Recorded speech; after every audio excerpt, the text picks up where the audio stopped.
আসসালামু আলাইকুম। আজকে আমি একটা প্রজেক্ট ভিজিটে আসছি। এটা হচ্ছে সাতুরা চাঁদপুর, যেটা ব্রাহ্মণবাড়িয়াতে অবস্থিত। এখানে দেখেন যে গাঁথুনির কাজ চলে।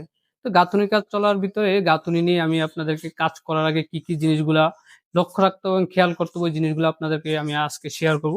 সর্বপ্রথম গাঁথুনি করতে হলে আমাকে যে জিনিসটা নিতে হবে এটা হচ্ছে আমার ইট। ওই ইটটা আসলে আমার ১ নাম্বার কিনা ২ নাম্বার কিনা ওই জিনিসটা আমাকে যাচাই করে নিতে হবে। এবং যখনই আমরা ইট নেব আমরা চেষ্টা করব গাঁথুনির জন্য আমরা ১ নাম্বার ইট নেওয়ার জন্য। ওই ইটটা আমরা গাঁথুনি করার আগে ইটটাকে আমরা অবশ্যই আগে ৬ ঘন্টা ভিজিয়ে রাখতে হবে।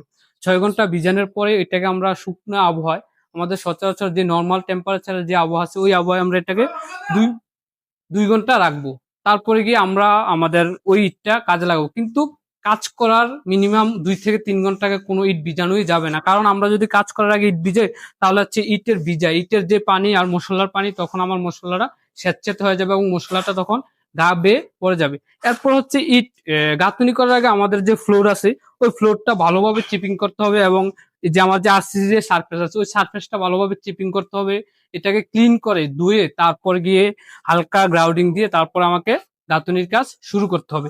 এরপর হচ্ছে গাঁথুনিতে আমরা যে মশলা মোটরটা ইউজ করব, ওই মোটরটা আমি সর্বোচ্চ ৮ থেকে ১০ মিলি ইউজ করবো। দেখেন এখানে অনেক সুন্দরভাবে ওরাও খুবই কম ভাবে, মানে যেটা বলা হয়েছে ৮ থেকে ১০ মিলি ভাবে ভালোভাবে ইউজ করছে। আপনারা আরেকটা জিনিস লক্ষ্য করতে হবে যে আপনারা যখন মোটর ইউজ করবেন, ওই মোটর ইউজ করলে ওই জিনিসগুলো এগুলো যাতে ফাঁকা না থাকে, এগুলো যাতে পুরোপুরি থাকে। এই যে দেখেন এখানে এই ওয়ালটা অনেক সুন্দরভাবে ওরা করছে। এরপর আরেকটা বিষয় হচ্ছে যে মোটর যে আমরা করবো, এখানে আমরা রেশিওটা কিভাবে মেনটেন করবো।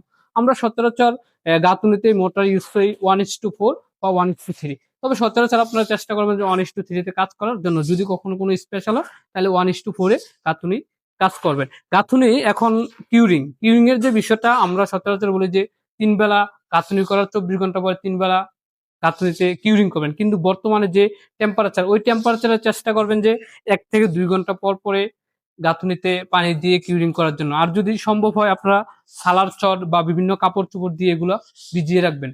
এরপরে সর্বোপরি যে বিষয়টা এটা হচ্ছে যে গাঁথুনি করার সাথে সাথে আপনারা ওই সারফেসটা টোটালি কমপ্লিট করে ফেলবেন।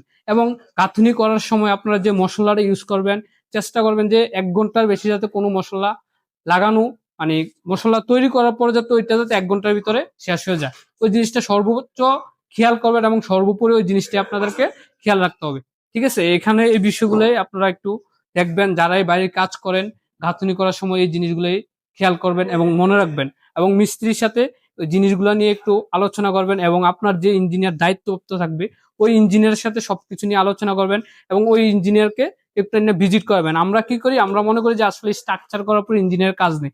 আসলে কিন্তু স্ট্রাকচারের পর ইঞ্জিনিয়ার কাজ আরো বেশি। কারণ ফিনিশিং কাজে, স্ট্রাকচারের থেকে ফিনিশিং কাজে অনেক বেশি ইঞ্জিনিয়ারকে অ্যাপ্রুভ করতে হবে। না হলে আপনার যে 3D চাহিদা, ওই চাহিদা অনুযায়ী আপনি ওই কাজগুলা করতে পারবেন না।